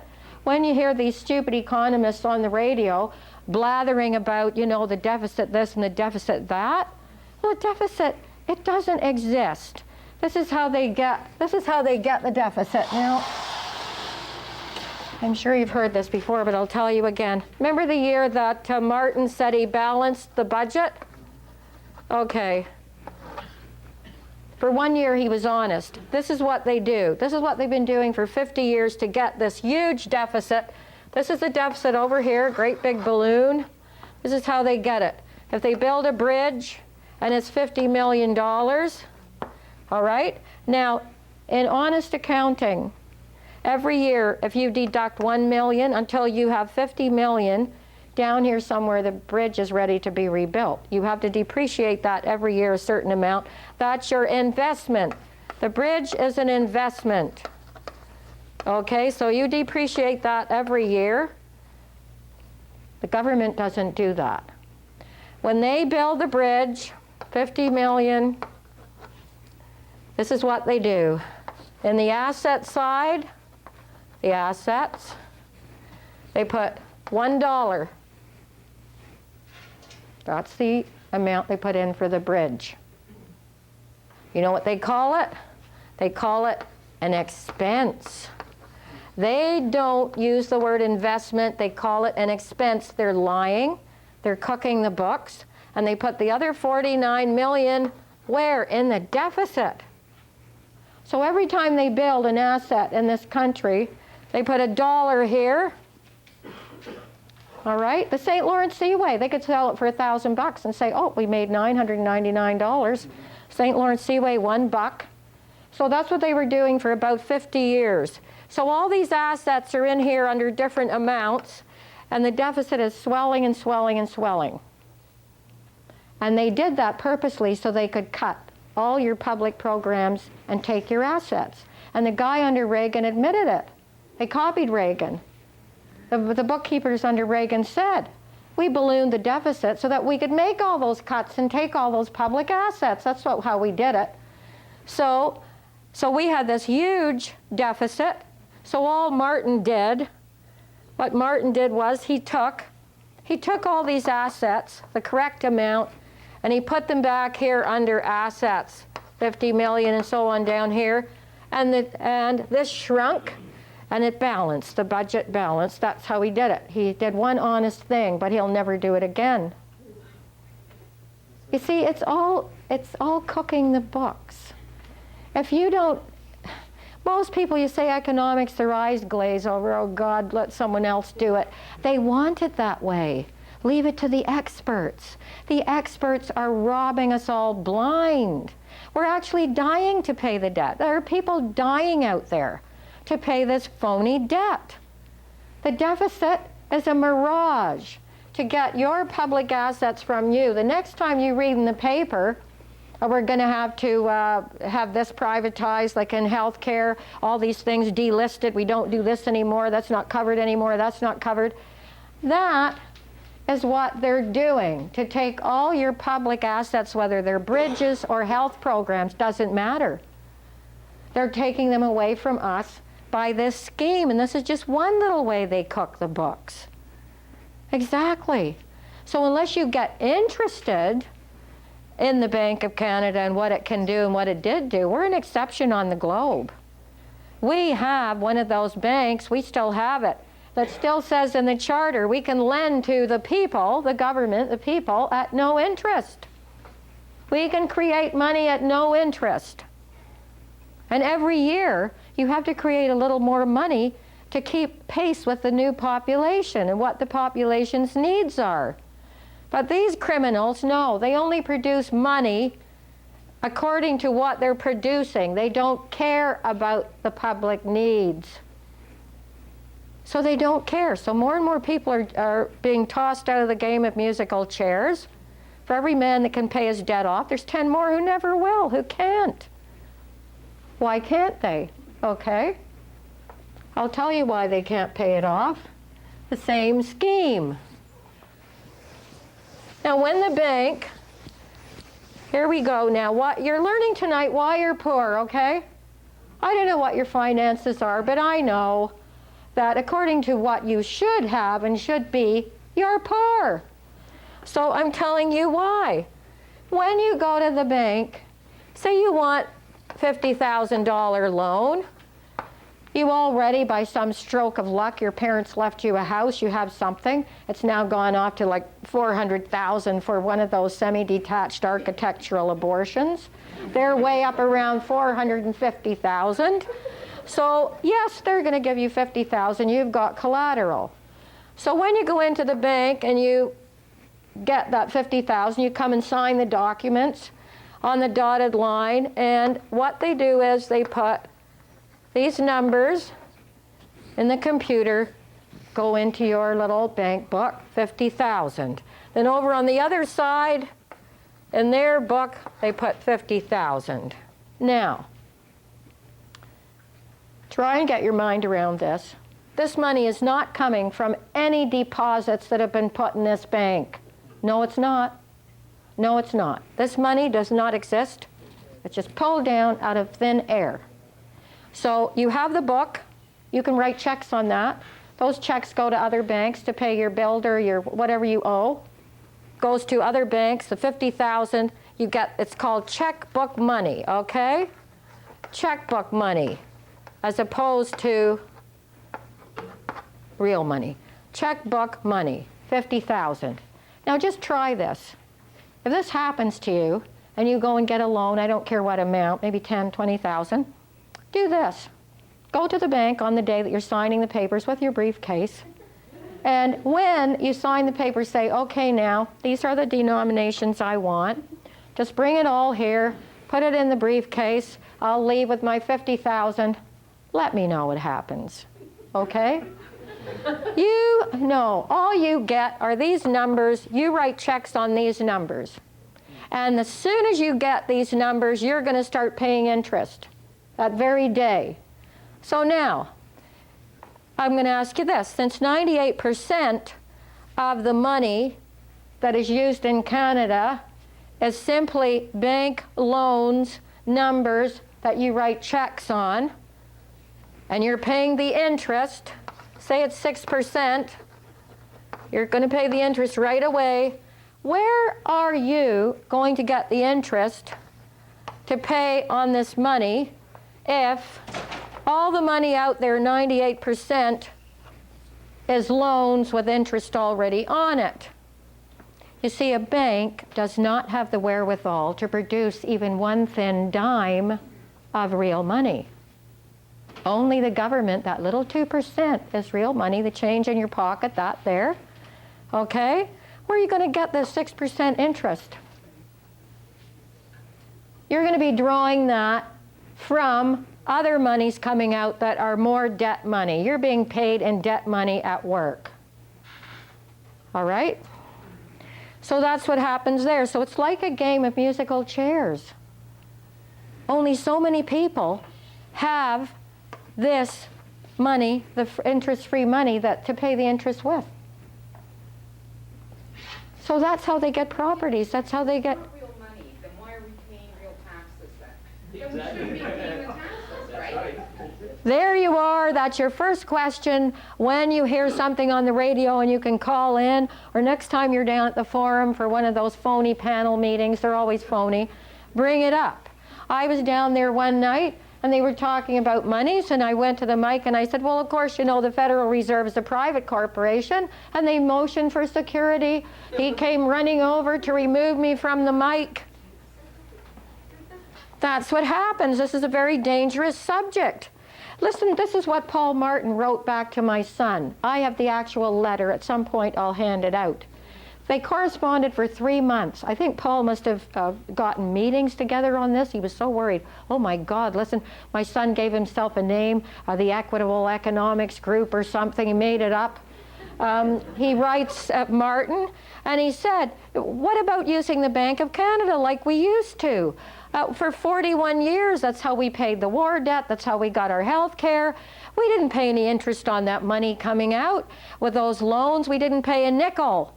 And so Martin, after I don't know how many meetings he had, he sends back this letter. And in the letter, he puts both feet in his mouth, because he knows the history. His father must be spinning in his grave. His father knew the history. Martin writes back and he says, but the Bank of Canada cannot lend to the government at no interest because, first, the Bank of Canada has to pay interest on the money it gets. Ha-ha. So he admitted in that letter exactly that he knew exactly what the government was doing to us and how they were screwing us. Because the history is there. The history for 41 years, it can't be shut out. Well, it will be out of the books. But people are alive now who know that that's what happened. People are alive now who've seen, I have a copy of the page in the charter. It says the Bank of Canada has the power to lend to government, to municipalities. What, Toronto, we have no money, we have no money. I talked to City Hall about this. I sent a letter to Miller. He sent me back a very nice letter. We didn't understand diddly, nothing about it, okay? I sent him in a letter. I sent examples, all of it. Municipalities can borrow at no interest, so instead what are they doing? On every corner, everywhere you look, there's an advertisement. You are surrounded by this eye-searing ads all over, all day, so that the city can have money. They're putting condos everywhere. If they have a little plot, a corner park, it becomes a corner-shaped condo, triangle, whatever. Put it up. Even if it looks weird, put it up, because the condo will give the city more taxes than a house would give the city. If you have a house there, 2 houses, you might get $10,000 in a year, but put up a condo in the same spot. This city is crying for money. It's filthy. It's nothing like it used to be. And I've talked over the years. I've got copies of talks I've given to the council, to the legislature, how provinces can borrow. Bank of Canada. It's there. It belongs to us. And they are lying to us, and they are preventing us from using it. And Leighton is the only one that's spoken about this. So you get the checkbook. When that's paid off, they just cancel out both sides. They've got all your interest here, or whatever you own, if you can't keep paying. They've got that, and all for money that came out of thin air. Now, when you understand that is 98% of the money that's circulating in Canada. Checkbook money, loans, and they can't back it up. $400, each 400 only has $1 to cover it. And we're losing everything because of this scheme. And now they want us to have the Amero. The Amero, we're going to have all the same dollar, the Amero, South America, and it'll be Federal Reserve money, and Canada as well. The Amero, they met in Banff about 2 weeks ago.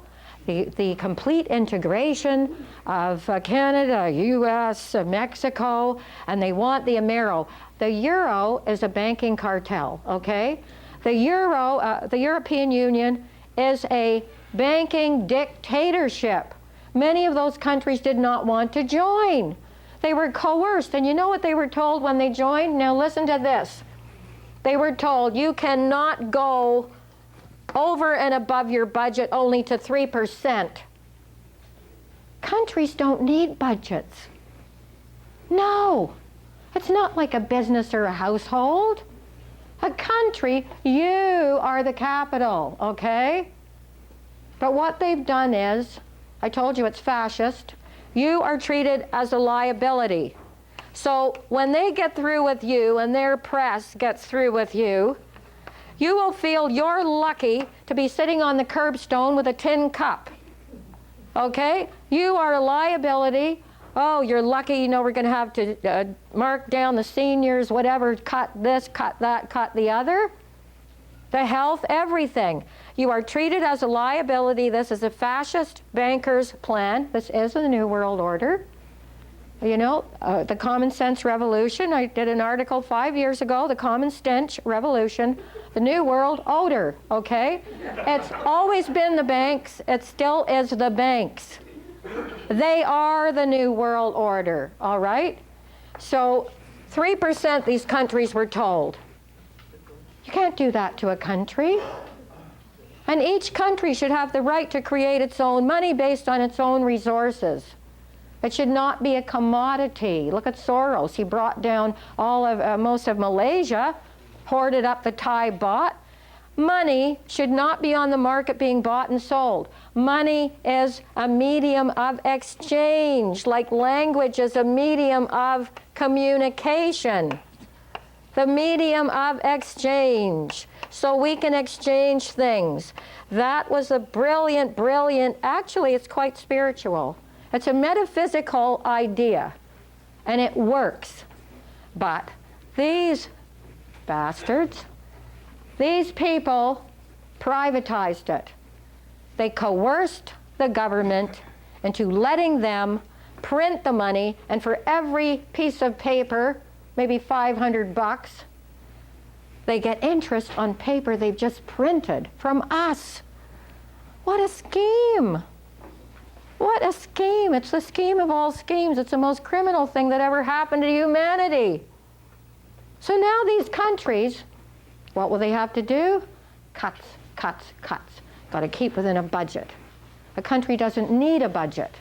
A country can produce the medium of exchange as the population grows, according to the needs of the population.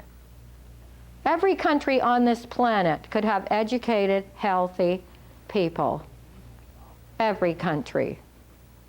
And the reason we can't, and the reason we will never be a #1 civilization, now I'm talking about Michio Kaku, is probably the foremost theoretical physicist on the globe. He's just written a book called Parallel Worlds. And he said, we're not even a #1, according to Carl Sagan, we're not even a #1 civilization yet. We are beneath 1. And he said the reason we probably won't last is because no warlike civilization lasts for long. If it's warlike, it won't last. Secondly, he said we're in the swamp of fundamentalism, which we are, and I don't care whether it's Muslim, Christian, Jew, whatever. Fundamentalism, and I told you my definition. We've got funding, we're mental. So he said himself, we won't even get to a 1. We're probably going to be off the earth before we ever approach a #1 civilization because we're too warlike. We're guided by primitive religions who are warlike. And, we've got a lot going against us. Plus, now we've got this. You see, if we weren't ruled by this, people would be more educated.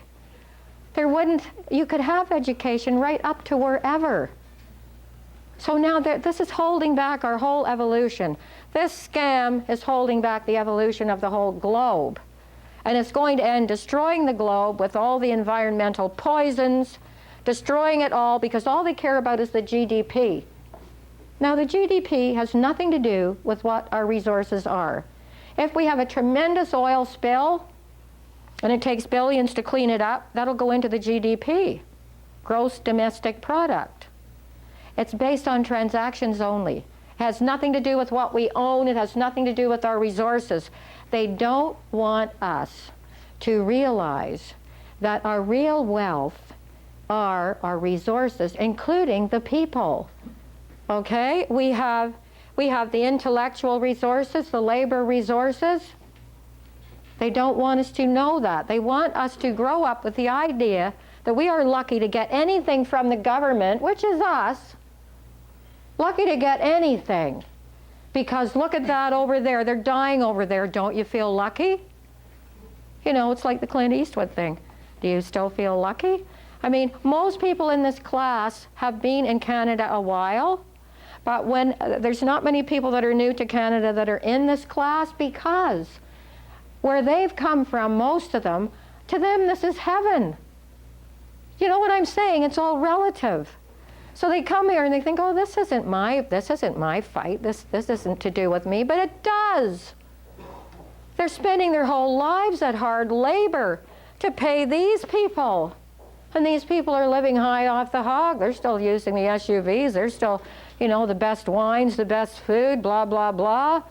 Oh, let's pretend we're giving to charity. We'll have Bono and some other, I call them Bonehead. We'll have some other crew here. They'll put on a big song. Do the poor get the money? No. And even if they cancel the debt tomorrow, the debt would start again the next day. It's compounding as I speak. And when they asked Einstein, what's the most powerful formula on the globe? He said, compound interest. He knew right away. So this is what's happening. When you read, please read all this when you get home if you have time to read it. Because that's basically, we are dying to pay the debt. That is what we are doing. We actually are dying. 32,000 children die every day on this world because their countries are so in debt. Their countries now are not even allowed to grow the crops they need for food. The IMF comes to them and says, you're going to grow this because we need interest paid. You're going to sell that, export it, sell it, give us the interest. And people are going without food that they used to grow. Horrible. It's horrible. They're taking in trillions. The amount is, you know, you can't even think of the amount. They make so much. But they always pretend what they do is good for society, you know, that garbage. A debt is not good for any of us. Yes?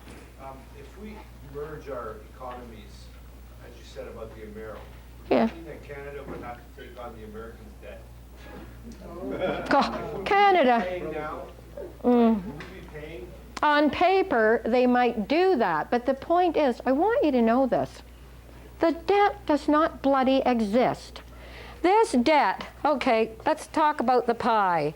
600 billion basically, might be a little over now. Do you know how much of this huge debt is the actual amount that we use, the very first, the real debt, not the interest? 5% of 600 billion is our actual debt. The rest is compound interest. And the deficit is when we can't even up the budget. Each year we have a gap between the interest that year and what we actually are taking in. So the deficit, and they're making it bigger and bigger. Like I said, it's inflated like this now. So it's all lies. It's absolute lies. So all I can say is, if you were ever to get up and say this, and they got out their economists, they would have so many jargonized sayings, words, or they push the button and when you're off the air, they have their own economist explain why you are wrong. But John Hodson, Professor Hodson, was economics professor emeritus, Waterloo University. Cummer, he was executive director. You've looked at his papers down here. He told the truth all the time. Not with us anymore. So, that's what happens. When you have enough influence, if I had 700 people here, I would not be here very long. I can tell you that. This class would be taken away. They'd find some reason to stop it because they don't want this information getting out. But if you keep all these papers, put them in 3-ring notebooks, most people that have been coming here over the years can actually do phone-ins and make these guys look like idiots now. I mean, I went on the news. I went on, what is it, Chums? What is 6:40 a.m. or something? I talked about what Paul Martin did, and I said how he did it. And that woman, I forget her name, Marcia Lieberman or something, interviewed me, and she kept saying, "Oh, is that right? Oh, that can't be." Everything I said, she said, "Oh, I can't believe it." She kept saying, "I can't believe it." And nobody phoned in to say I was wrong, not one economist, nobody. But I didn't get on again. But I had all the stuff there, and all she said was, I said, "Well, believe it, because that's how he did it. And the deficit is done purposely to take away everything that we built and we own." That's what that's about. Doesn't exist. There's, look, 5%. Do you know how many times since, like, in 40 years, we have paid that 5%, and we still owe $600 billion after we've been paying and paying and paying on that little slice for 40 years? Doesn't that make you angry? I mean, it does me. I mean, what are your salaries now? I bought a house in 1970 for $24,000, and now that same house is like $450,000. Has your salary gone up to match these things you're expected to buy? Has it? No, people have been downsized. I told you about the technology. There's less and less labor needed, and they're still lying to us and saying you can only distribute money through a job. Complete lies. We need an income, just like it says here, you've got it. We need an income, and there's several articles here about money that you've got here. But that is what they're doing. They're actually depopulating with this scheme. They're depopulating the world. It's really, we've got it really great here, comparatively speaking. But if you were in an African country, oh, let me ask you something. Why do so many poor people live in rich countries? The poor Africans, each country, they're poor, they're poor. Why? Because they were robbed. They're being robbed constantly. Of course they're poor. It's a rich country and they're being robbed. That's it. Robbed, killed. You got the papers on AIDS. You know how they got AIDS. Didn't come from green monkeys or any of that crap they were writing about. That was a man-made virus that no immune system could tackle. It went to the gays. It went to Africa the first year. They were experimenting. They always do it on people that have no recourse, that can't fight them. That's what they do. And they're with these people. They borrow from these people. They're all the same clique, okay? So talking of economics is not as dull a subject as people may think.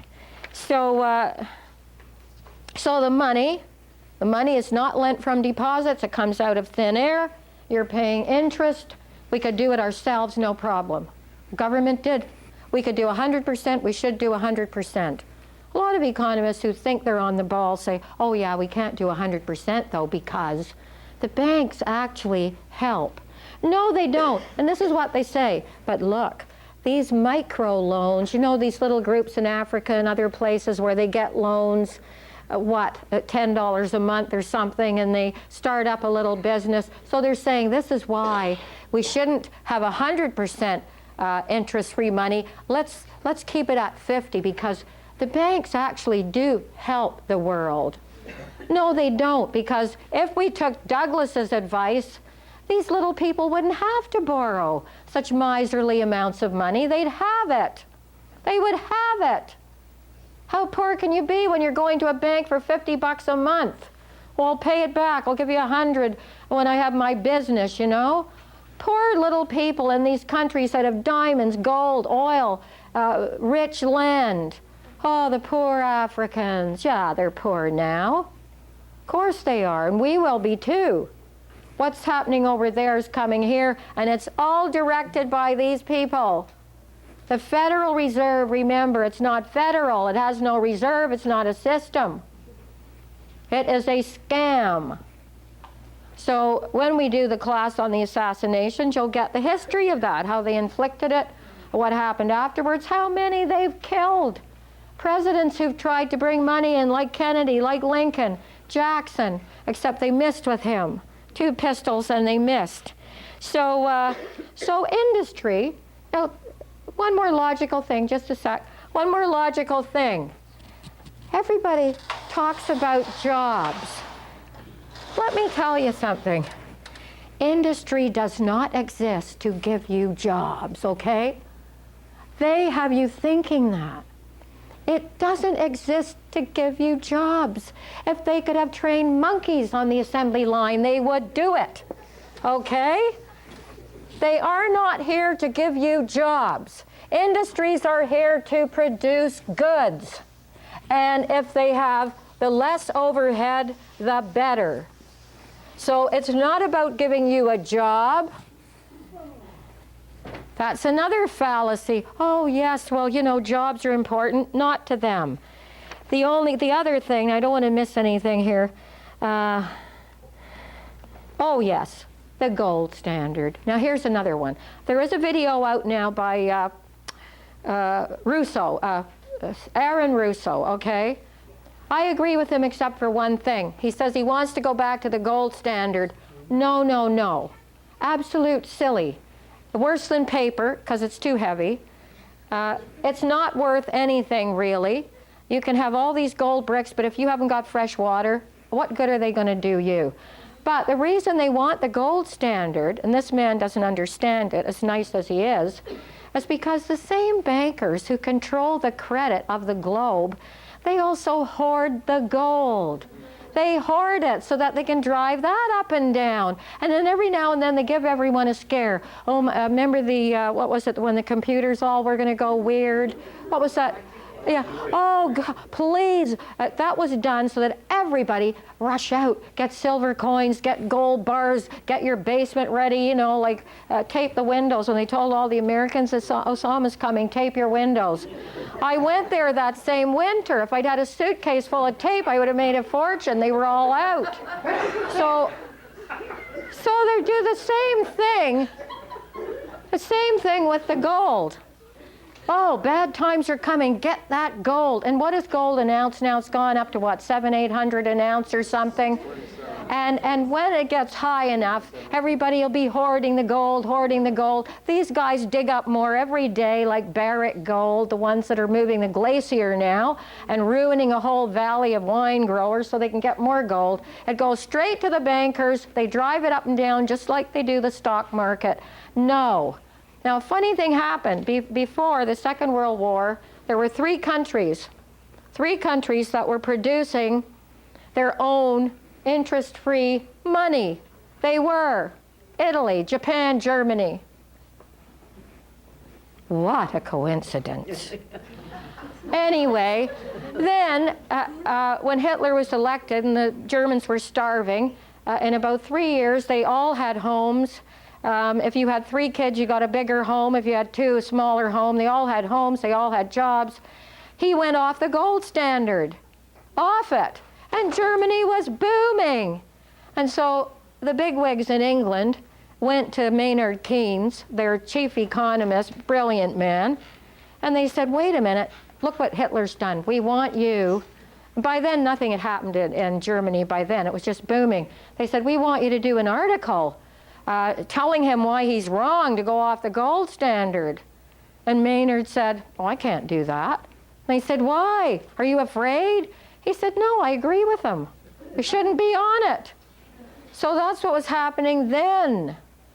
So, I mean, The gold, no. This Aaron Russo, watch the video, it's entertaining. He's got everything right, but the gold standard, no. We should not be on it. As I said, the money, your money, should be based on the mines, the farms, the people, the intellect of the people, the labor, and this is how you will save the environment. How? Because if the dollar comes out based on all our resources, our natural resources, we will clean them up. We will replace trees, not farms, the same tree over and over. We will replace trees. We will keep water clean. We will try and clean our air. We will try to go into renewable energies. We will not be using any more nuclear. That's horrendous. What are you going to do with all this waste, nuclear waste? The oceans are full of it. They put it in cement. The cement is cracking. Pickering leaks all the time. It's not worth it. Nuclear plants are the worst investment we could ever make. We don't get them up for 15 years. They always run over cost. They're only good for 30 years, and we don't know what to do with the nuclear waste. Horrible. So if Holland can use windmills, why the hell can't we? So if your dollar is based on this is what Douglas said, then we are going to keep all this in great condition. There will be healthier people, no interest to pay. We could put all that into healthcare, education, whatever. This is called environmental economics. He didn't call it that. He called it social credit. And then it got mixed up with socialism, which it is not. You know what social credit is? It means, now think of it this way, right now we are suffering under a social debt. We have the debt socialized. It means it's given to us. Anything that's socialized is given to the people. So we have social debt now. The bankers aren't paying it, we're paying it to them. That is fascism. Yes, fascism. With this, what happens? You give the people, those are the people, credit. Why? Because they are adding value to all these resources. They are doing the building, the teaching, the mothers, whatever. Social credit has nothing to do with socialism. It's the way that capitalism should have been, the way the founding fathers wanted it. Free enterprise, no cartels. We do not have capitalism now. We have cartelism. Don't let them fool you. Jefferson, Adams, Lincoln, Jackson, they're all spinning in their graves like tops, okay? Because they knew the difference. So now we have to have credit given to the people, which means a dividend. No, not the humiliating